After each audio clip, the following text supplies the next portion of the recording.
The heat of summer is coming, and it can have a big impact on your cows. NiaSure Precision Release Niacin is the perfect complement to traditional heat abatement strategies to help keep her cool from the inside. Using Balchem's proprietary encapsulation process, NiaSure delivers 8 times more bioavailability than raw niacin, leading to an increase in sweating and vasodilation to reduce internal body temperature and support maximum productivity. Learn more at balchemanh.com/cool and keep her cool from the inside.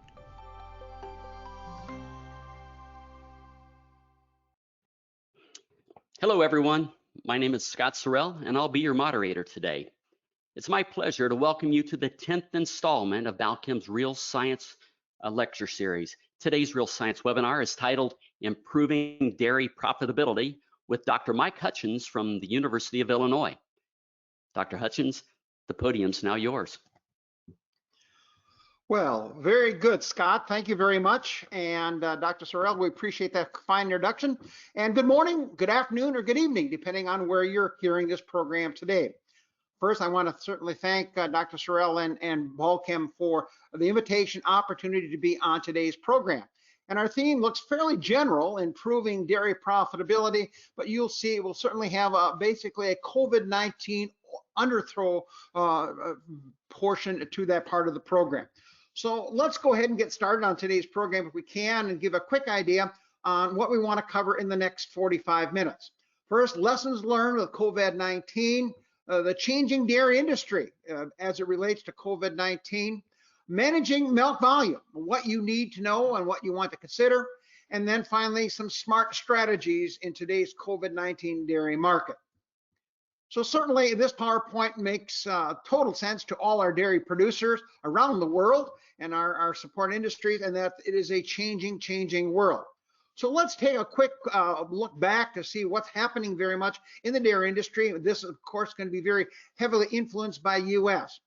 It's just amazing to look in December of 2019, and everybody was excited. We saw Class 3 milk prices $20.20, milk protein at $3.30, fat $2.20. Life looked good.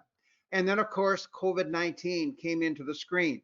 This is May 2020. You can see the dramatic drop we have seen in the price of milk and milk components, and that's how we're paid primarily here in most markets in the US. It's just amazing to see now that we are seeing a much higher price, looking again back to $20 projected here in June as far as that goes.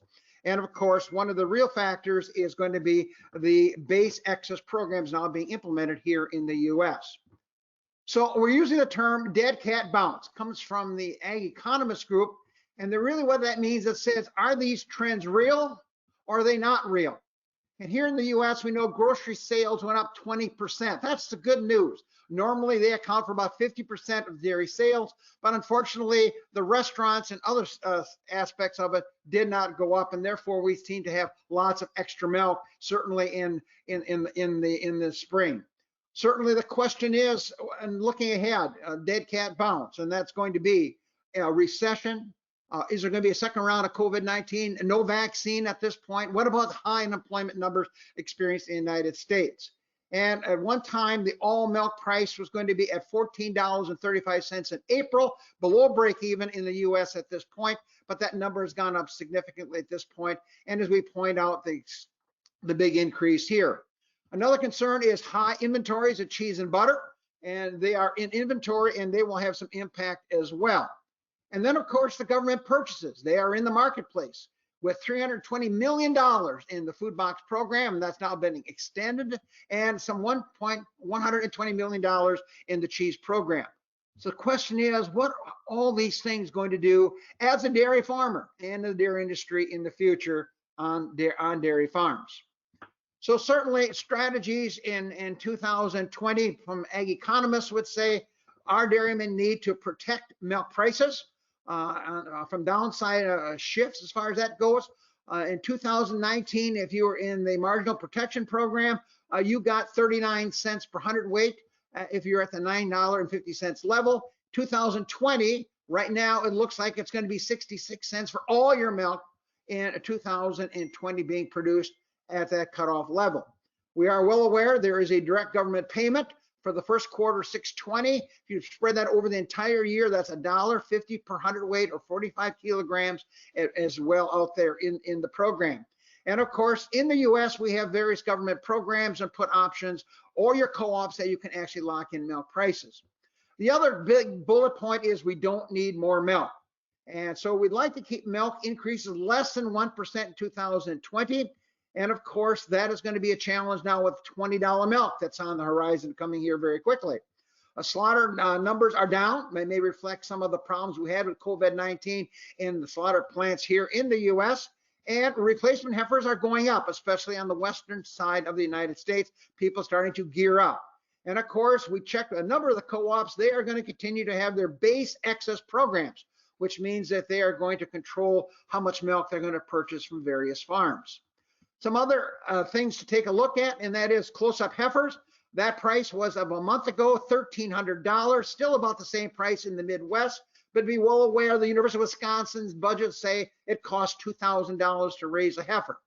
Cull cow prices are down, certainly, and we also know bull calves are worth about $100, and surprisingly to me, heifer calves are even lower than that, typically about half the price of bull calves. So many of these other enterprises that are on dairy farms are also being challenged during this time period as well. We also know that cows do produce a lot of milk. Many of you have seen this picture before. This is now the US world record cow. She still is aftershock. And look at this cow. In 365 days, she produced 78,000 pounds of milk, over 3,000 pounds of fat, and 2,400 pounds of protein. And the good news is her next lactation was slightly lower at about 72,000 pounds of milk. And so she is alive and doing well in Wisconsin.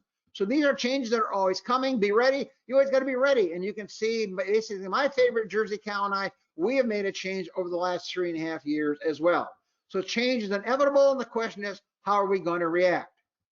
So let's switch to our second point now, and that is reducing milk volume with COVID-19. A lot of our milk companies and co-ops have asked farmers to produce 5, 10, 15% less milk.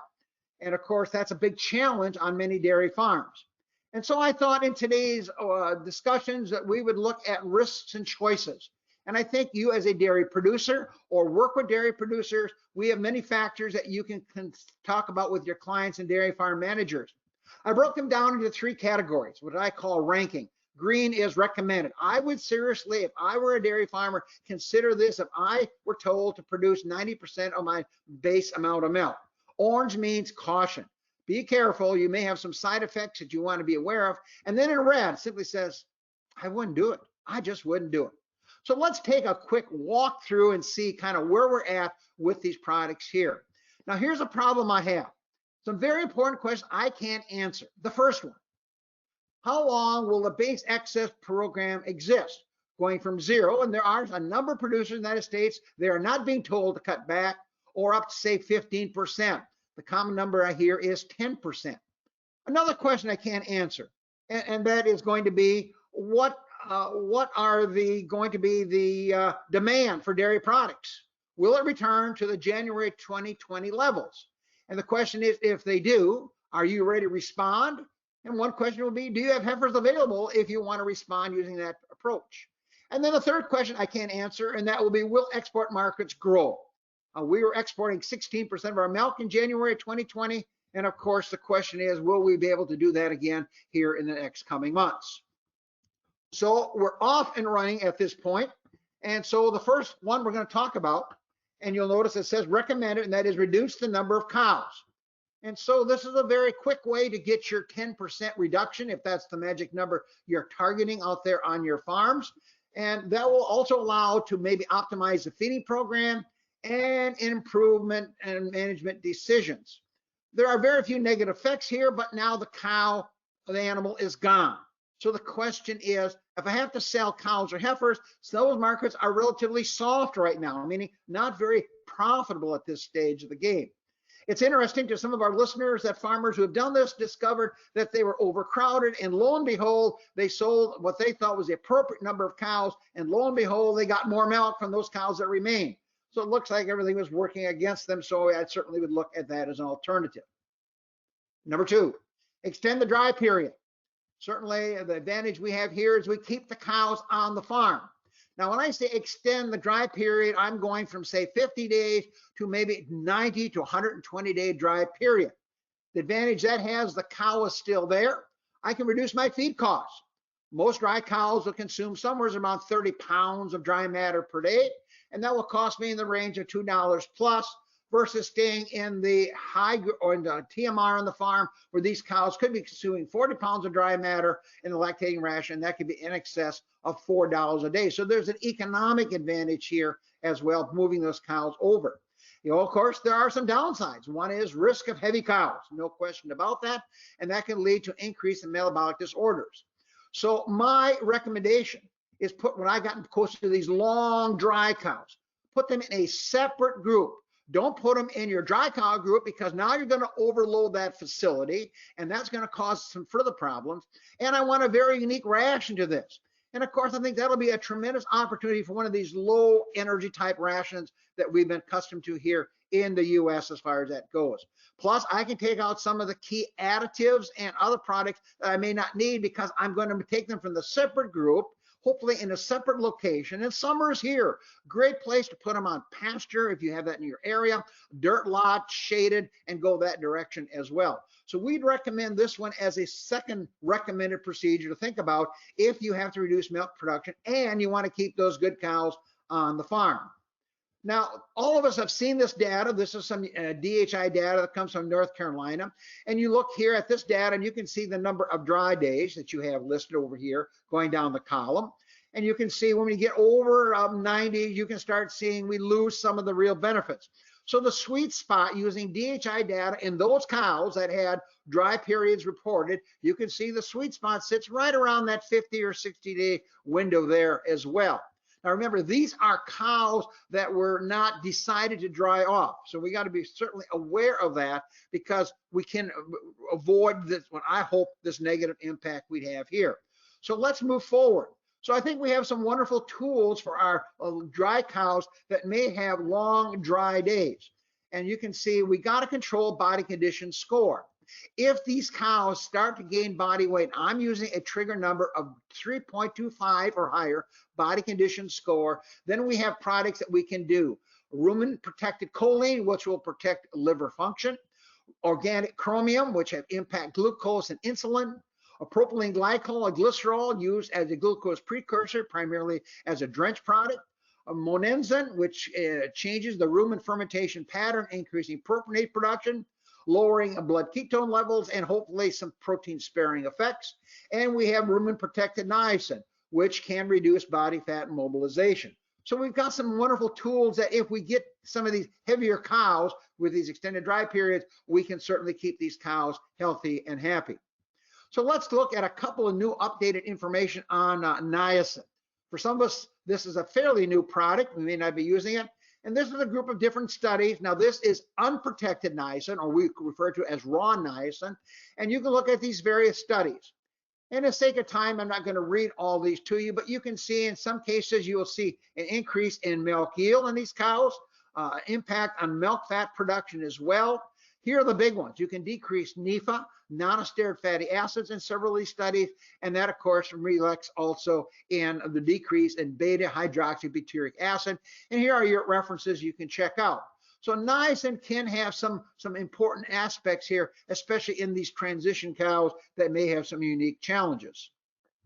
So let's then go on to our next one and say, okay, now we can look at the raw niacin and make that to what and this will pop up several times. This is rumen protected niacin. This is some data that you can take a look at, and this is the raw niacin, and you can see that over 95% of it is going to be degraded in the rumen. And of course, we got to get this to the cellular level. That's very, very important. And so you can see that for every gram I feed, I only get 5% of it into this metabolic niacin for my cow. This is data that comes from research conducted by the rumen protected niacin product, NiaSure. And you can see that this product is made up of 65% niacin because of its coating process. About 12% degrade in the rumen, 88% is stable in the rumen, and then 70% is available in the small intestine.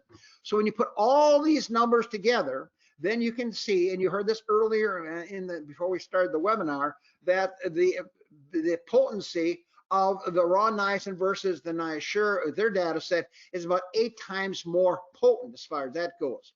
Now notice this red number here, 88. In my respect, that's kind of good news. That means I got a small amount of niacin that is going to be available in the rumen. And there was some research done years ago at Purdue and Wisconsin showing that niacin can also have a small stimulatory effect and microbial production and growth. So feeding guidelines for rumen-protected niacin. In the prepartum cow, basically the last 21 days, you're going to feed somewhere around 4 to 12 grams of rumen-protected niacin in the close-up period. See, that's the power.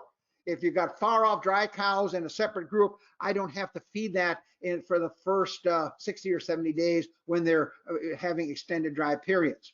I especially want to use it in cows and heifers that are over body conditioned. And again, everybody will have their sweet spot. My number is 3.25 or higher. Certainly, we know that dry matter intake in close-up pens is inconsistent or low. As a result, we're trying to protect this cow a little bit with the niacin and hopefully keep and control our NEFAs after calving and beta-hydroxybutyric acid. Now, that's prepartum. You go to postpartum, and the guideline is do not feed rumen-protected niacin in your fresh cow group, primarily because this cow will need some of this NEFA and ketone bodies as energy sources. And Dr. Rick Grummer did an excellent job discussing that in one of our previous webinars. Again, if you are going to be needing to do that to slow down body weight mobilization on these heavier cows, 15 grams of rumen-protected niacin may be needed to accomplish that goal on your dairy farm. So you might ask as audience listeners, well, what are the advantages of rumen-protected niacin versus raw niacin?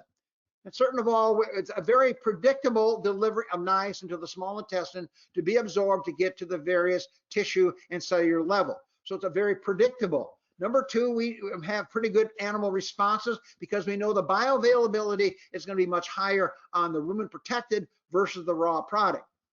In the mill, the advantage of encapsulation would be less dustiness, less reaction to the niacin when the feed is being manufactured, and of course it can take and mask the taste and smell of the niacin itself. And of course it's a more cost-efficient source of biologically available niacin for ruminant animals. We then take a quick look at number 3, and that is to manipulate milk components. And of course that one is recommended. And of course we had some webinars discussing how to adjust milk protein. You can go back and review those as well. Certainly, we can increase milk components while reducing volume. So remember that if I raise butter, fat, and milk protein, even though I have to reduce production by 10%, I'm going to get rewarded with those higher components. In fact, looking ahead, milk protein could be as high as almost $3.90 a pound in the near future. Many of our markets are basically paid that way on pounds of fat or kilos of fat, kilos of true protein or total protein and other solids in the marketplace. And so this may not be as desirable in a fluid marketplace, and we have a couple of those markets in the US because there is no reward for milk protein, and that is now the real valuable component because that drives cheese yield. So notice this, you may have to explain, and I say that just of course, to your cows that you want them to produce less milk and raise components on the herd. And you have tools to get that done as well. I want to share this data with you because I think there's some real opportunities. This data was pulled together by the North Carolina Processing Center by John Clay. And if you look at the bottom down here, you can see that this looks at all the Holstein herds going through that testing center here in 2019. And so you can see the database is huge down here. We have 2,000 cows in this category here, 1,000 cows over. So this is all the herds summarized. And what we have is kind of a busy slide. I'll go through it very quickly though. We look at first, second, and third lactation cows. And here is the milk production groups that John summarized for us. For our European colleagues, here are the metric numbers. So you can relate to those numbers. This would be the kilograms of milk over on the right side as well. And then what we did is we looked at milk fat and milk protein in each of these different phases of the lactation curve. 1 to 40 days in milk, 41 to 100, 101 to 190, and 200 and greater. And there's some very important messages here. You can see in our lower producing herds on milk fat that they are low. I think that reflects some of the management on the farm, dry matter intake, and cow comfort issues on the farm. But you can see the higher herds do quite well at the 26,000 pounds of milk, which would be roughly 12,000 liters. And you can see, so the red numbers say here are opportunities. What does this mean as a dairy farmer? Take a look and see if there are opportunities to increase fat test in the first 100 days on your dairy farm to get closer to the breed average.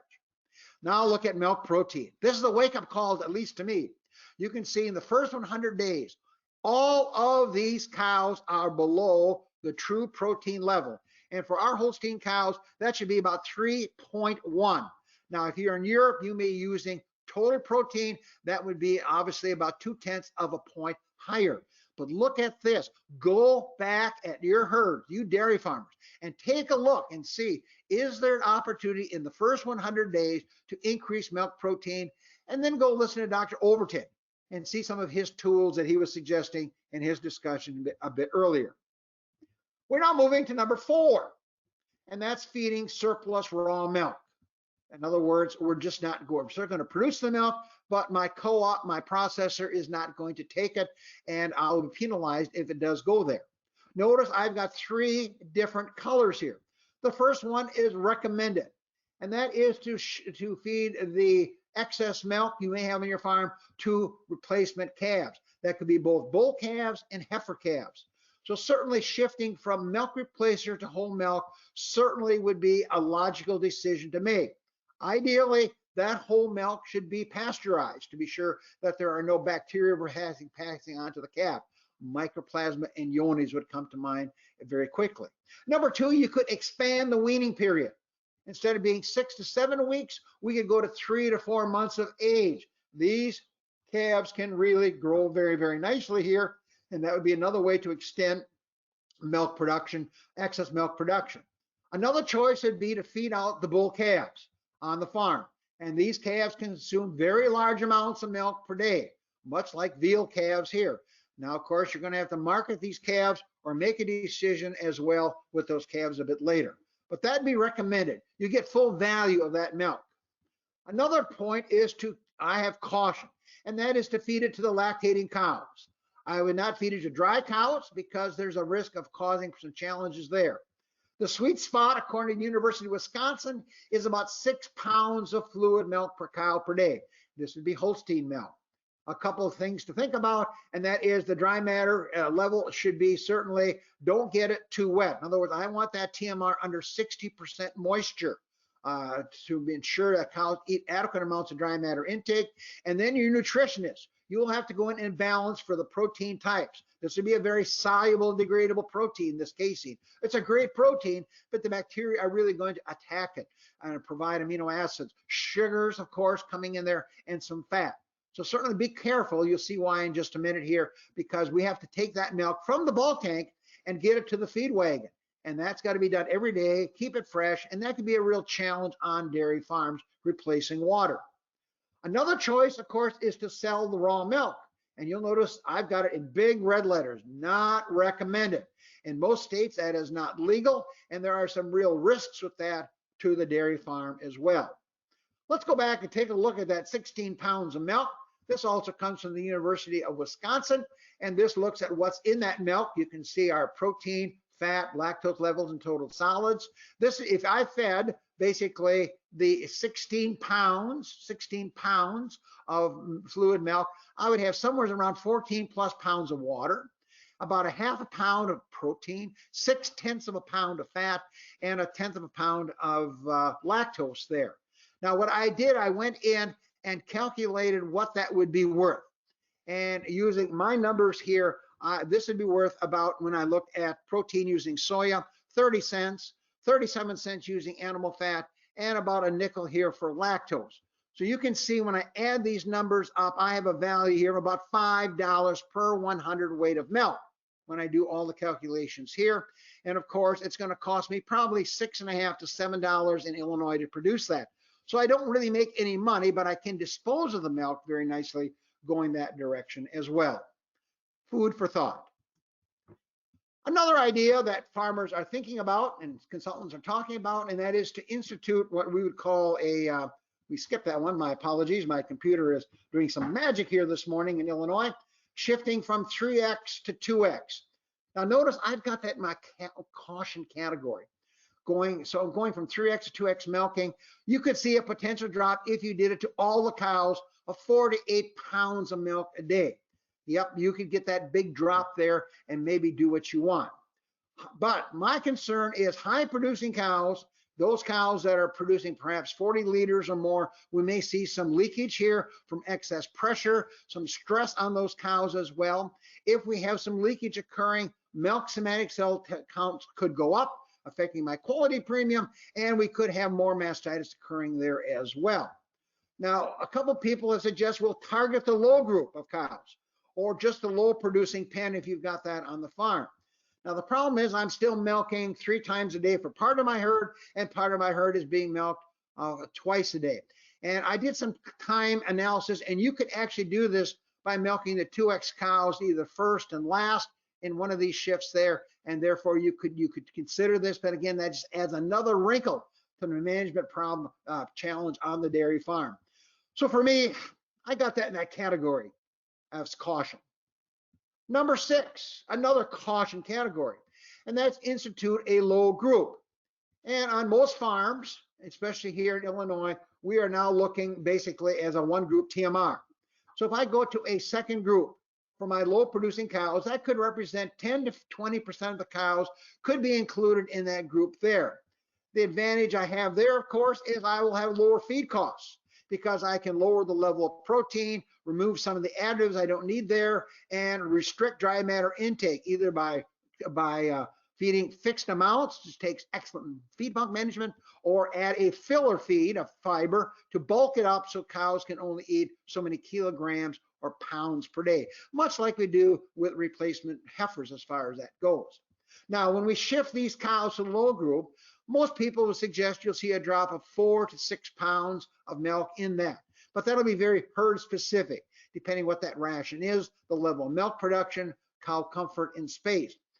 My biggest concern in Illinois, especially with our average herd size of 144 cows, and that is that I do not have facilities that allow me to do that. Simply meaning I don't have that pen space there. I don't have the ability to get cows back and forth from the milking parlor to get the job done. And so this may be a real limitation. A source of water would come into play as well. So I put this in my caution category, because simply it could be very difficult to manage on the farm to get the job done. Of course, there are some other things that we could think about as well. That is to reduce milk yield per cow. I would not do that. You'll see why here in just a few minutes. So I would not go across the board and drop milk yield per cow, especially not knowing where this COVID-19 future is going to take us on dairy farms on that point. And second of all, another choice would be just pull all the feed additives. And we'll hear and talk more about that in just a minute as well. And I would not recommend doing that as well. So let's then go to a question that I've gotten quite a bit in the last 2 or 3 months, and that is, Mike, have you changed your recommendation for feed additives due to COVID-19 impacts on milk prices and producing less milk based on base excess directions? So let's take a look at what's going on here. To remove all the feed additives, first of all, what is that cost savings going to be? This comes from one of my dairy farmers at a meeting last year, and he was feeding all the additives I had on the screen, which I will share with you in a second, and that cost him 38 cents a day. His total cost was $6.50 to feed those cows each day. So yes, you can see that's about a 5% investment that's going into these cows as well. Now, some of these feed additives are going to increase milk production. And so some of you will say, well, let's just pull them out. Well, let's pull out biotin, for example. Well, that has hoof health written all over it. Let's pull out rumen-protected choline. That's got liver function written all over it. Or pull out buffers, which basically can increase milk production and milk fat. Other additives that are very important to your cows that I can't get back: animal immunity, fertility, rumen health, feed efficiency, in some case lameness. So be very careful if you're going to pull all these feed additives out, because other things are going to happen there. My take-home message for you today and that is to evaluate each feed additive in each phase of the lactation gestation cycle, because I never want to negatively impact my transition or peak milk cows in those phases, because that is where I'm going to set the lactation curve on my cow. So be very, very careful when and if feed additives you're going to pull out. Now, some of you may wonder, what feed additives are we feeding in the US? This is the Hordes Dairyman. This is a reader survey. They select a percent of their readers and ask them a number of questions, including what feed additives are you using? You'll see that says 2019. The 2021 will be out here in just a matter of a month or two. And I'll read these to you, but you can see niacin is about 10%. That was in 2019, before COVID was occurring, you can see. And you can look at those at your leisure as well. And we can answer questions if you have specific questions on what additives in the US we are feeding.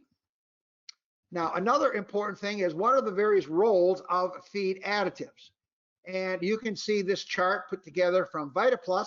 You can see the big ticket items: energy balance, calcium balance, immune function, rumen enhancers, reproduction, foot or hoof health, protein efficiency, and microtoxin binders. And so certainly all different kinds of products, you as a consultant, as a manager of dairy farms, have choices on feed additives and different products as well. And so the question you're going to ask, and that is certainly, what are we looking at in terms of economics? So we look at a benefit to cost ratio. And this is not an inclusive list, but it simply shows that, for example, if I take a rumen protected choline, the benefit to cost ratio is $3 back for every $1 invested in the product. If I look at buffers, it's 8 to 1. Ionophores, 5 to 1. And these are strictly milk production only type responses, not looking at some of the other aspects that can come into play and have real economic value as well.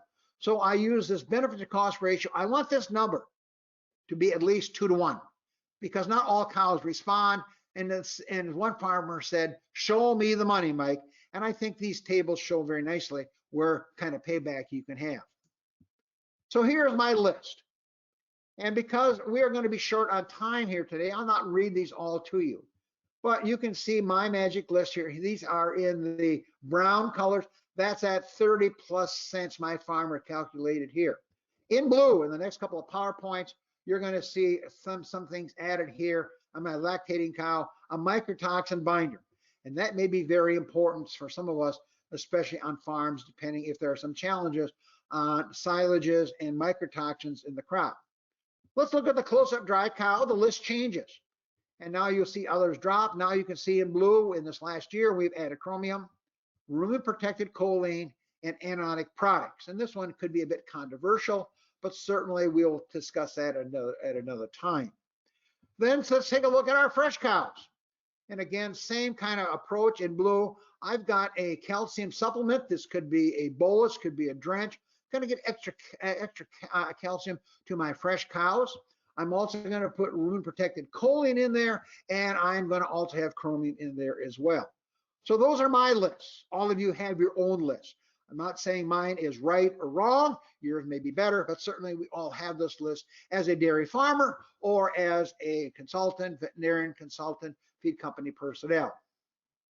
So another important aspect is going to be looking at what I call peak milk and COVID-19. And why is peak milk so important? Well, remember lactation curve rules. You only get to one chance of hitting peak milk. Once my cow has peaked out, typically 40 to 60 days after calving for older cows, 80 to 100 days for first lactation cows, you only get one chance, only one bite at the apple, as we would say here. Number two, we know that high producing cows are most efficient and most profitable. So I want to be sure I do not damage my peak cow production today in June, when I may want that milk in August or September, depending on where this whole scenario plays out. Another important rule on the lactation curve is never give up milk in peak milk. Remember, 1 pound of dry matter in the US or in Illinois will cost me about 11 cents. That number will go down slightly because corn prices are going down. That 1 pound of dry matter can support about 2 pounds of milk in round numbers. So if that's $17 milk, and that is where some of our economists think this milk is going to settle down in the fourth quarter of 2020, that means I made 23 cents profit. I invested 11 cents and I got 34 cents back in terms of profitability on these cows. So remember these lactation curve rules. Now, this chart should look very familiar for you. And again, you can see we've got those same breakouts. I won't walk you through it, but take a look at this. This is the ratio of peak milk to the rolling herd average. And you can see first lactation heifers, that peak milk translates into nearly 300 pounds of milk in the lactation. Second lactation cows, that number drops down to about 225. And then finally, my older cows, pretty close to that thumb rule, the 200 rule we used to use a lot. And you can see that sits right around 200. And that, notice it's irrespective of the level of milk production. Now, there's other very useful numbers here as well. You can look at that when you print off the PowerPoints in the lactation curve, just to see opportunities that can occur. Here's another PowerPoint I put in the back in the deck, primarily because over here we've got it in kilograms. So this is for my listeners that would like to have this table in kilograms.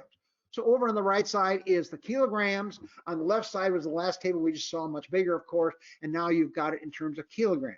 So I think these are powerful ones. And again, it's that same data set from North Carolina State, but in this case, instead of components, we're looking at peak milk production and its relationship to total lactation yields. Therefore, do not mess with my peak milk, because certainly once I lose that, I'm going to lose the potential for that total lactation. Another aspect we'll talk about today, very briefly, because it's a big topic, and that is what I call right-sizing the heifer dairy enterprise. And that simply says, what do you mean by right-sizing? This is the data from the University of Wisconsin, noted on the bottom. And you can see in 2015, they went out and surveyed a number of herds. They also broke this down into stall cows, free stalls, and commercial heifer growers. This is the total summary. So the total cost here in 2015, $2,500 to raise the heifer from calf to heifer, and then buying the heifer. 2015, those heifers were worth $400. They're probably worth $50 today. So we can probably make this in round numbers, somewhere around $2,000 to $2,100, the cost of raising the heifer. And remember, we said they're selling now for somewhere around $1,200 to $1,300. This is not a profit center. So today, all I'm going to discuss are two factors. Number one, you should be able to track the cost of replacement heifers on your farm. And you may discover that you can raise them cheaper, or they're going to be more expensive. There may be an opportunity to fine-tune this enterprise. Then number two, and this is the big one, when we say right-sizing the heifer operation, you should calculate today, this weekend, this month, calculate the number of heifers you will need in the next 2 years. Now, first of all, we have to ask, what is your culling rate? That's going to be really important. A lot of farms, we're now looking at a 30% culling rate. Some farms, unfortunately, can approach 40% culling rate. Or you may be going through some type of expansion. So you need to determine, how many heifers do I really have to have next year and the following year? And then I come in and I adjust for losses. And here I'm going to use my number 89% of the heifers that are born live. That means not dead on arrival, but 89%. How do I get 89%? Well, this is Hutjens math. I'm going to assume I got a 3% pre-weaning death loss or culling loss. This could be due to pneumonia, especially, or diarrhea, 3%.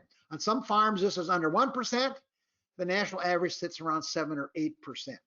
Number two, I'm going to have 2% of my older heifers never get into the milking string. And that's because of weird things that happen. And then I'm going to have some infertility in heifers, and I'm going to put that at 6%. So every farm, you need to determine, what number am I going to use? 3, 2, 6, or some number that you have on your farm. So then we can know how many heifers I should have, and you can put in a fudge factor if you wish. You should be, in my view, genomics. That technology is here. I want the best females coming in this sweet spot number from the best heifers and cows on the farm. I can use sex semen to get 90% of those from those targeted animals. And of course, we can then look at beef semen for some of these other offspring on the farm, because right now the value of these beef animals are twice the value of Holstein bull calves on farms. So certainly that is an important factor. Let's take a quick look at feed efficiency. Feed efficiency, this is an old story, but very important, because high producing cows always have higher feed efficiency. Definition in the US is 3.5% fat corrected milk divided by the pounds of dry matter consumed.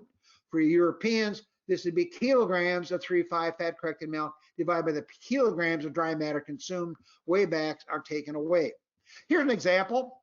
If a herd was averaging 75 pounds of 3.5 fat corrected milk, they're eating 50 pounds of dry matter, that feed efficiency would be 1.5 pounds of milk per pound of dry matter. And you can see that would be a fairly good target for a one group TMR. But look at my high cows. They do very, very well. So where are you at on high cows? First lactation heifer groups, they are a click down, primarily because they will take some of those nutrients and grow to the mature size. And if this number gets down below 1.3, look out. This table comes from The Ohio State University. And again, you can see pounds and kilograms. And again, you can see as milk production goes up, you can see feed efficiency goes up right with it as we go up to these higher levels of milk production. Some of you would say, Mike, where is 120 pounds of milk? And that number, that was not generated. This comes from some of the records that they have at The Ohio State University. Good benchmarks for feed efficiency. And why is that important? Because there's money on the table. Feed efficiency, the economics of feed efficiency. I'm going to assume 70 pounds of milk at a 10-cent cost per pound of dry matter. And most of my farmers in Illinois are going to be about 1.4 feed efficiency.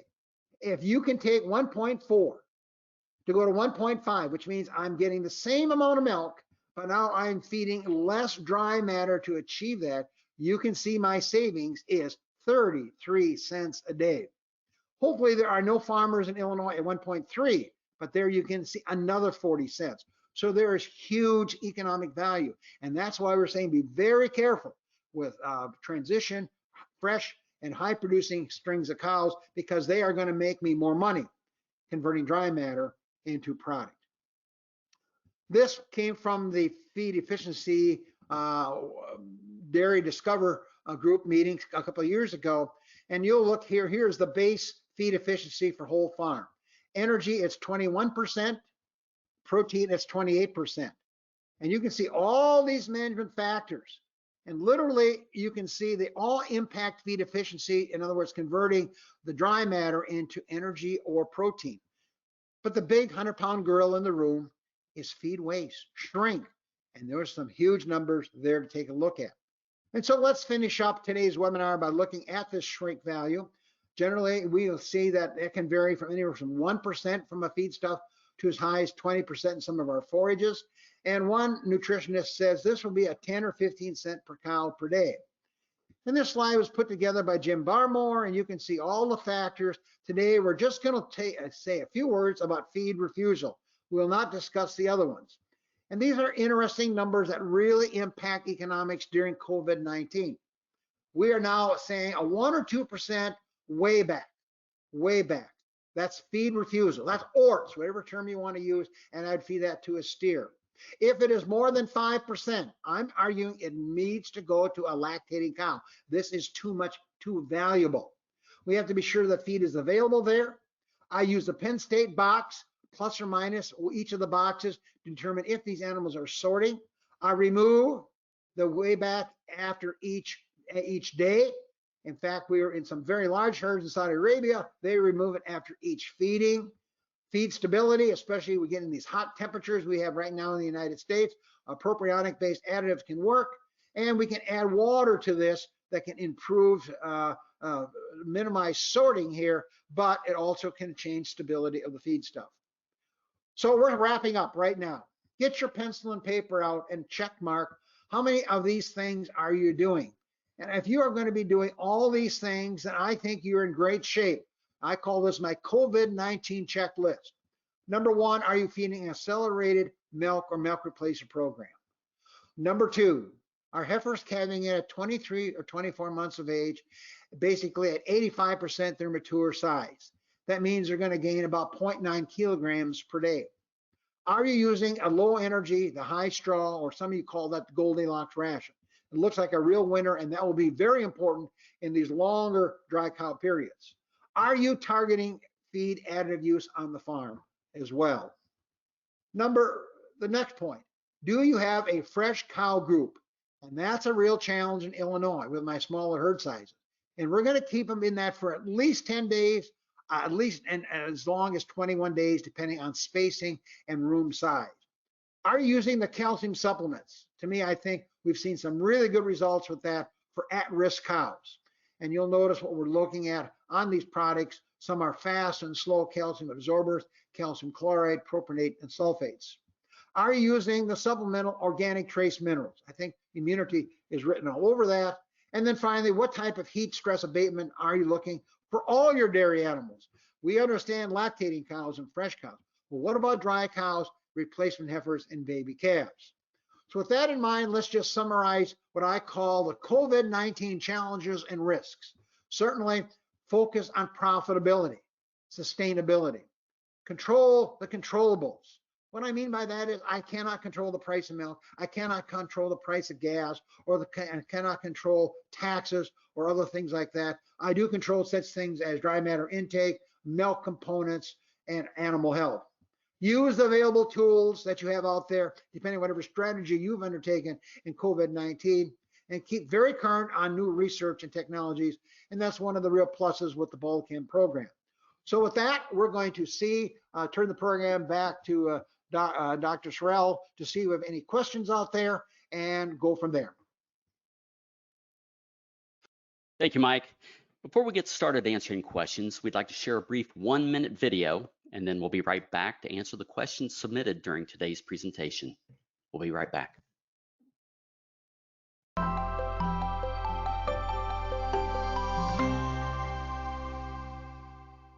Every expectant mother knows that what she eats impacts her baby. And now research shows that is also true for our cows. Maternal consumption of ReaShure during late gestation had a positive effect on the in utero calf, setting her up for better health and potentially even higher milk production once she joins the milking string.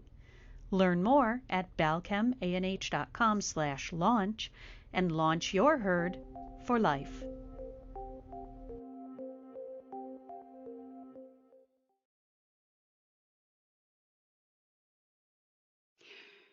As a reminder, you can still submit questions through the questions pane on the attendee control panel.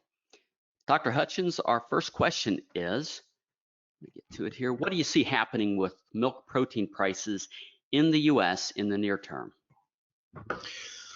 Well, Scott, that's a very interesting question. It looks like in the next month or two, it's going to continue to go up because our milk protein prices are going to track with cheese prices. However, if you listen to our economists, they are suggesting that we're going to see some softening on class 3 milk prices, and that is your cheese price here in the U.S. So I think I would be cautious that I'm going to promise you that you're going to get $3 plus milk protein prices for the rest of 2020. So I think it's going to come back down into that more typical number we saw there a bit earlier in that $2.80 range. So certainly where the cheese price goes will become the huge factor. And of course, the government is buying cheese. And so they are one of the buyers right now. And it's just driving cheese prices here in the U.S. And another problem, Scott, we are not going to export much cheese at this price. In fact, one economist said we might see us being a cheese importer because of our high-priced cheese. Oh, that's interesting. Next question comes from Letitia. You mentioned extending the dry period up to 120 days. How do you think this will affect milk production on the following lactation? Boy, Letitia, what an excellent question. Would you buy in? My answer is I really don't know. I could not find any research where that was purposely extending the dry period. And remember, the data I shared with you was DHI data. These are cows that were difficult to get bred back or had trouble in the transition period, and therefore they were having extended dry periods there. So I think if we manage these cows, and I think that's key, if we manage these cows as a separate group. So in other words, if I'm gonna have a cow that's gonna be 90 days dry, she's gonna spend 30 or 40 days in my new group, and then she's going to come into what I call my traditional far off group. And that's where she's going to get some of these extra trace minerals and additives that are going to be very important here. And then of course, she'll move into the close up group. So I'm hoping that if you and I can put these cows in their unique group, and that may be, they may be there for 30 days or 40 or 50 days with hopefully a low energy ration, meeting their metabolizable protein requirements. I'm hoping that I'm not going to be giving up much milk at all. And the good news is that if they are gaining body weight, look out. Now look out. If they gain body weight, I think we have some potential risks there. Dr. Grummer pointed out we do have some tools there that can probably help us out a little bit that we talked about a bit earlier in the webinar. So it's a great question. And I think more farmers have looked at that. We did a survey back at the Hutjens Dairyman webinar a couple of months ago, and that was one of the popular things to look at. Farmers didn't want to sell their cows, but they want to keep them available in the inventory for their use in the future. Right, very well. We've got an interest in this extended dry period with another question here. What factors would you take into account when deciding whether or not to dry a cow off early? Wow, great question. In fact, if you wish, look at this last issue of Hutjens Dairyman. And Dr. Chad Dechow from Penn State said, take some of your healthiest cows. He said they're healthiest cows. And those are the ones that he would suggest looking at the extended dry period. He's got some wonderful tables in his article there showing, such things as livability scores and daughter pregnancy rates and factors like that, that he said these are the cows that he would select and put in there. So certainly I would say I would look at cows that would have low risk. These are cows that have low somatic cell counts. These would be cows that might be a younger cow in some respects there, that isn't carrying any extra baggage that she may have gained in lactations 2, 3, or 4. So I think that's another factor that comes into play there.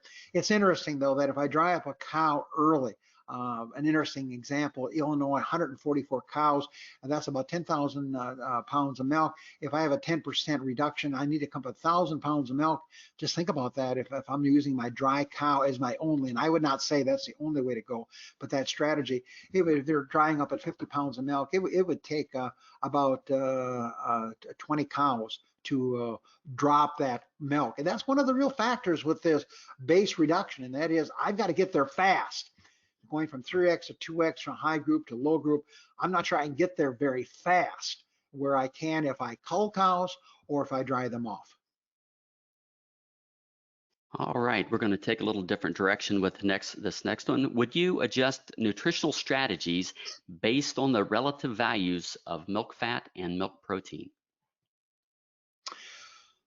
Yes, I think, Scott, if I'm understanding the question correctly, I would explore that as an opportunity. So in other words, I'd be looking at my tools of milk protein. Especially that first 100 days, I'd be looking at changing my nutritional program. That could be ways of trying to increase dry matter intake, or trying to get more dry matter, or trying to get more amino acids to the mammary gland to produce the milk protein I would like to have at that point. So certainly I would be looking at ways of building the metabolizable protein level in that ration, meeting the amino acid requirements on the protein side. On the fat side, you may be looking at those factors that will increase milk fat tests. That could be using some of our commercial fat products. That'd be one way to do it. Another one is you could say, well, let's put a little more fiber in the diet. Let's see if that can drive the milk protein up. That may also drop the milk yield slightly. I'm very cautious on that because I've helped several farmers who said, Mike, I want to raise my butterfat test and drop my milk, or vice versa. I want to raise my butterfat test, and sure enough, I dropped their milk and I didn't get the fat response, and that's a definite loss.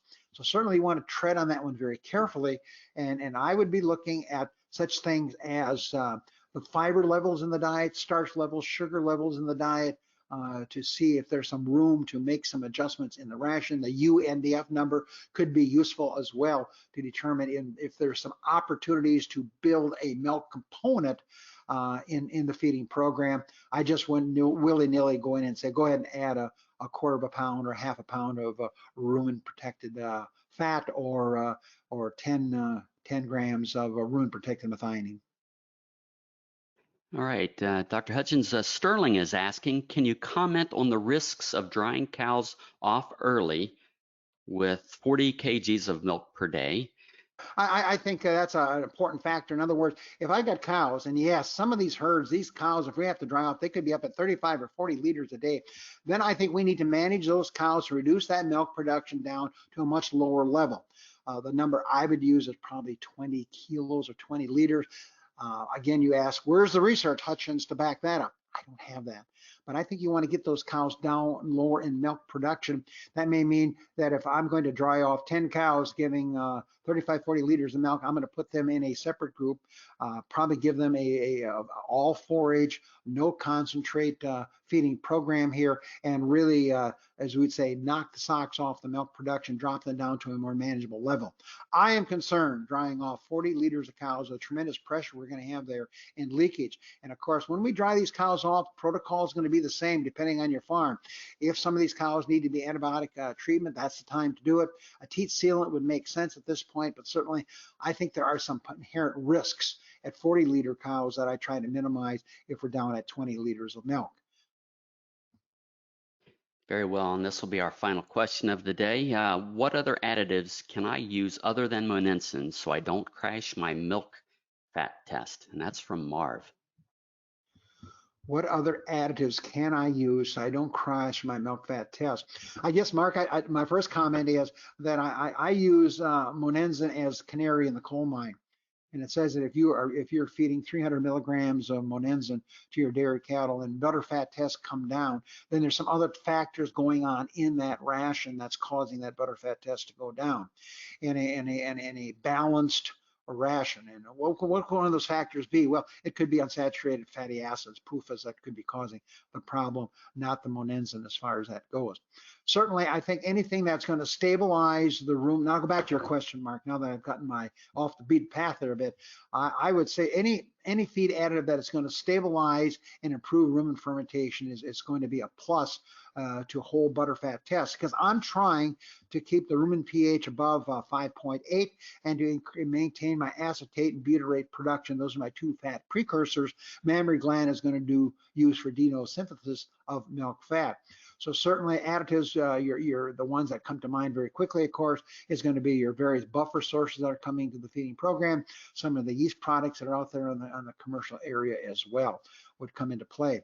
Certainly that's why some farmers are putting mycotoxin binders into their rations, because they don't want any risk that's going to cause an abnormal or change the rumen fermentation profile of those cows. Certainly high quality fibers would be another advantage. That's where some of our byproduct feeds come into play, some of the corn gluten feeds, the soy hulls, the beet pulp, the citrus pulp, because of those fibers are going to produce acetate primarily. And of course, those fibers are going to become building blocks for milk fat as well. So those would be some of the additives and some of the strategies that I'd be looking at in terms of feed changes. I'm going to try to hold the butterfat test.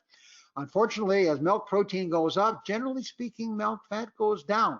And of course, those of you in the U.S. know the butter market is got a tremendous spread of where the class 3, the cheese price is, versus where the butter price is. So be well aware those things can happen as well. Well, that's going to do it for today, folks. Thank you, Dr. Hutjens, and thank you everyone for attending today's webinar. If you have additional questions, please submit them to anh.marketing@balchem.com, and we'll forward them to you along with the unanswered questions from today's session. Remember, you can receive 1 ARPAS credit for today's webinar. A certificate of participation is available to download in the Handouts tab on the control panel. Please answer our short 3-question survey at the end of today's webinar. You will also receive a follow-up email within 48 hours with a link to a recording of today's webinar that can be shared with others within your organization. Links to past webinars are also available on balchemanh.com/realscience. The Balchem Real Science Lecture Series will now be moving to a monthly format, which will be on the first Tuesday of every month.